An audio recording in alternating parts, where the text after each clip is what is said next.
कधी काळी मी दिल्लीला जाणार नाही, तिथे खूप थंडी असते आणि मला दिल्ली रुचणार नाही असं म्हणणारे भाजपचे ज्येष्ठ नेते सुधीर मुनगंटीवार यांचं दिल्ली प्रेम सध्या कमालीचं वाढलंय। मुनगंटीवारांच्या या बदललेल्या भूमिकेमुळे राजकीय वर्तुळात अनेक तर्कवितर्क लढवले जातात। मतदारसंघाच्या आणि जिल्ह्याच्या विकासासाठी मोठ्या प्रमाणावर निधी मिळवायचा असेल तर दिल्लीला जाणं किती फायद्याचं आहे हे माझ्या आता लक्षात आलंय, अशी स्पष्ट कबुलीच खुद्द मुनगंटीवारांनी दिली आहे। मुनगंटीवार यांनी आगामी काळात दिल्लीत मोठ्या गाठीभेटी घेणार असल्याचे संकेत दिलेत। पुढील 15 दिवसात ते पुन्हा दिल्लीवारी करणार असून लोकसभा अध्यक्ष आणि अनेक केंद्रीय मंत्र्यांना चंद्रपुरात आणण्याची तयारी त्यांनी केली आहे। 15 दिवसांनंतर तर दिल्लीत आणखी मोठ्या घडामोडी घडतील असंही त्यांनी स्पष्ट केलंय आणि त्यामुळे मुनगंटीवार यांचं दिल्ली प्रेम महाराष्ट्रात त्यांना हव्या असलेल्या राजकीय पुनर्वसनासाठी आहे की 2024 मध्ये पक्षश्रेष्ठींनी लोकसभा निवडणुकीच्या माध्यमातून त्यांच्यावर सोपवलेली मात्र तेव्हा अपूर्ण राहिलेली जबाबदारी 2029 मध्ये पूर्ण करण्यासाठी आहे आणि त्यामुळे मुनगंटीवार कामाला लागलेत का हे पाहणं उत्सुकतेचं ठरेल। मी दिल्ली फारसा जात नाही, पण दिल्ली गेल्यानंतर जिल्ह्याच्या विकासाला मोठा उपयोग होऊ शकेल आणि म्हणून साधारणतः दिल्लीमध्ये जाऊन आपल्या मतदारसंघाच्या विकासाला जास्तीत जास्त पैसे उपलब्ध व्हावे या दृष्टीने काम करण्याचा निर्णय केला। पण मला वाटतं की जिल्ह्याच्या विकासासाठी सातत्याने तिथं जाणं हे उपयोगाचं आहे। मी तर कामाची यादी दिली, पुढच्याही 15 दिवसांनी जाणार आहे।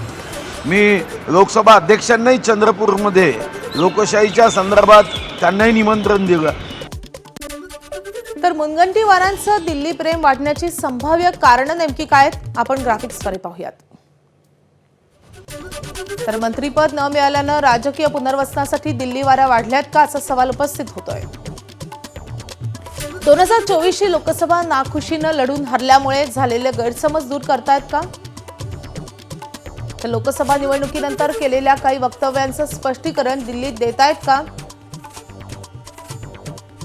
पक्षश्रेष्ठी मुनगंटीवारांना पुन्हा लोकसभेची तयारी करायला सांगतायत का असाही एक सवाल या निमित्तानं उपस्थित होत आहे। तर 2029च्या लोकसभेच्या हिशोबानं मुनगंटीवार दिल्लीतून कामे करून घेतायत का हा देखील एक प्रश्न आहे।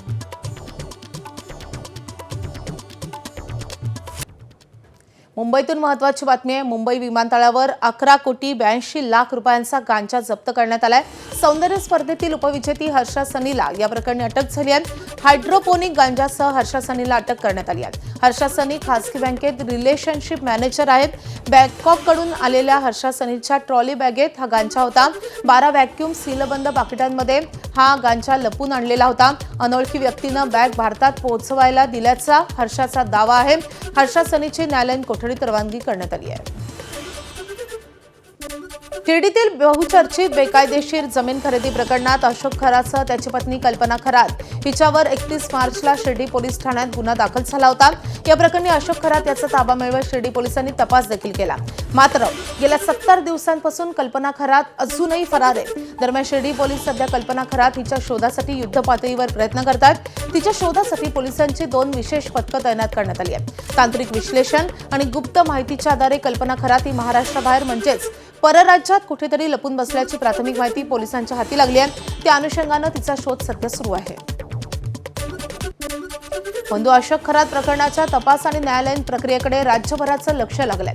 प्रकरणाचं गांभीर्य लक्षात घेता सरकारकडून विशेष सहकारी वकील नियुक्त करण्याबाबत विचार सुरू होता आणि त्यासाठी उज्ज्वल निकम यांच्या नावाला प्राधान्य देण्यात आल्याचं समजतंय। नाशिकमधील बहुचर्चित बंधू खरात प्रकरणात ज्येष्ठ विधिज्ञ उज्ज्वल निकम यांची विशेष सरकारी वकील म्हणून नियुक्ती होण्याची शक्यता आहे। नाशिक बंधुबाबा अशोक खरात प्रकरणी सरकारची बाजू उज्ज्वल निकम मांडणार असल्याची माहिती विश्वसनीय सूत्रांनी एबीपी माझाला दिली आहे। पंतप्रधान नरेंद्र मोदी यांच्या कारकिर्दीला 12 वर्ष पूर्ण झाल्यानिमित्त विविध कार्यक्रमांच्या पार्श्वभूमीवर मुख्यमंत्री देवेंद्र फडणवीस यांची आज मुंबईत पत्रकार परिषद होणार आहे। मुंबईतील बिर्ला क्रीडा केंद्र इथे दुपारी 12 वाजता ही पत्रकार परिषद होईल। या पत्रकार परिषदेमध्ये मुख्यमंत्री गेल्या 12 वर्षातील केंद्र आणि राज्य सरकारच्या विकास कामांचा मोठा लेखाजोखा मांडतील। मालेगावातील अल्पवयीन मुलीची प्रसूती आणि नवजात बाळ विक्री आरोप प्रकरणात आता मोठा ट्विस्ट आलाय। संबंधित अल्पवयीन मुलीवर अत्याचार केल्याचा आरोप असलेला अनिल कोळी आणि मुलीची आई यांना मालेगाव पोलिसांनी हैदराबाद येथून ताब्यात घेतलंय. मालेगाव पोलिसांकडून सखोल चौकशी सुरू करण्यात आली आहे आणि प्राथमिक तपासात मुलीची आई आणि आरोपी अनिल कोळी यांच्यात विवाहबाह्य संबंध असल्याची माहिती समोर आल्यानं या प्रकरणाला आता नवं वळण मिळालंय. या दोघांच्या तपासादरम्यान अल्पवयीन मुलीला गर्भधारणा झाल्याची घटना धुळे जिल्ह्यातल्या शिरपूर येथे घडल्याची बाब समोर आली आहे. तसेच मुलीची आई आणि आरोपी अनिल कोळी हे दोघेही मूळचे शिरपूर येथील रहिवासी असल्याची माहिती तपासातून पुढे आली आहे. दरम्यान मालेगाव न्यायालयानं दोघांनाही 4 दिवसांची पोलीस कोठडी सुनावली असून याआधीच या प्रकरणात डॉक्टर डांगे यांच्यासह 8 जणांना ताब्यात घेण्यात आले. या संपूर्ण प्रकरणाचा पुढील तपास मालेगाव पोलीस करतायत. नांदेडच्या शंकरराव चव्हाण सरकारी रुग्णालयातील एक धक्कादायक व्हिडिओ व्हायरल होत आहे. रुग्णालयात सफाई कर्मचारी असणारा कर्मचारी चक्क रुग्णाचा एक्स-रे काढत असल्याचं या व्हिडिओत दिसतंय. याबाबत त्याच्याकडे विचारणा केली असता ड्युटीवर तैनात असणारे तज्ज्ञ बाहेर गेल्याचं त्याने सांगितलंय आणि त्यामुळे तात्पुरतं हे काम करत असल्याचं त्याने सांगितलंय. रुग्णांच्या बाबतीतला हलगर्जीपणा उघड करणारे हे दृश्य व्हायरल झालं असून यातील दोषींवर कठोर कारवाई व्हावी अशी मागणी होते. रुग्णांच्या जीविताशी खेळण्याच्या या प्रकारावर संताप देखील व्यक्त होतोय.